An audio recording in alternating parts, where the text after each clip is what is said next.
Nu tai įvykta dar pusė dar vienos dienos. Tai labai gerai. Žodžiu,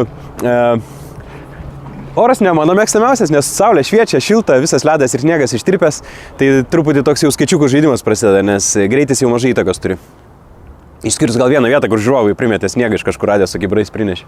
O visa kita tai tokia nuobodoka. Pažiūrėsim, kai tai atsilės į rezultatą. Mačiau, kad neįtini gerą naudą, bet dabar reikia stengtis išlaikyti poziciją ir laukti blogesnių orų. Tokia būtų mano norai. Bet nepristaikys turbūt čia prie mano norų visi, nebus viskas visą laiką taip, kaip aš noriu, tai teks pristaikyti man. Dabar maža pertraukėlė ir ką aš, po jos jau panašu, kad ateinantis greičio ruožai bus naktiniai.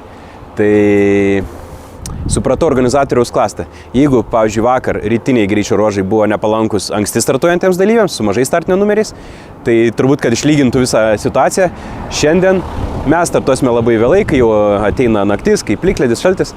Tai irgi toks išlyginimas jėgų. Kažkam vieną dieną truputį lengviau, kažkam kitą dieną truputį lengviau. Taip, kad nėra pykt, kai nereikia labai džiaugtis, kai pirmauja absoliučiai ir ten antras, kaip vakar buvo. Tai ir nereikia labai lydėti, kai pradėti kristi, bet tiesiog reikia turbūt stabiliai, nusiteikti ramiai ir gyventi toliau.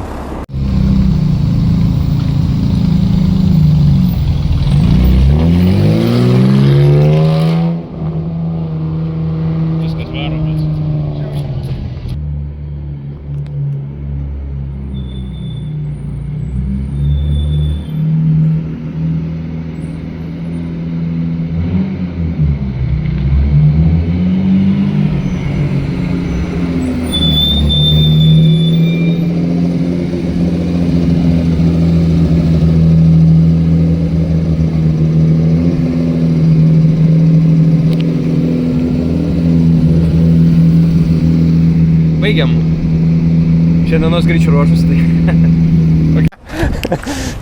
Treti absoliučiai. Likus 2 pilnom dienom ir vienai naktiniai pamainai, taip sakyčiau. Tai žiauriai geras rezultatas, nors šiandien taip nepuikiai sekėsi, bet trečioje įsikibė laikomis dantimis, tai žiauriai gerai. Mūsų konkurentai, kai kurie priartėjo, kai kurie nutolo, tai toks banguoja ten rezultatuose, viskas labai smarkiai. Automobilis laiko. Aš dabar jau po Dakaro labai žiūriu, kaip automobilis gyvena. Nors Monte Carlo viskas ten dažniausiai baigėsi gerai, bet dar viena diena, dar viskas labai gerai. Tai labai laimingas. Yra ten tokių dabar labiau matematinių klausimų rezultatuose negu kad vairavimo. Sprendžiamės, laikomės, net nežinau ką pasakyti.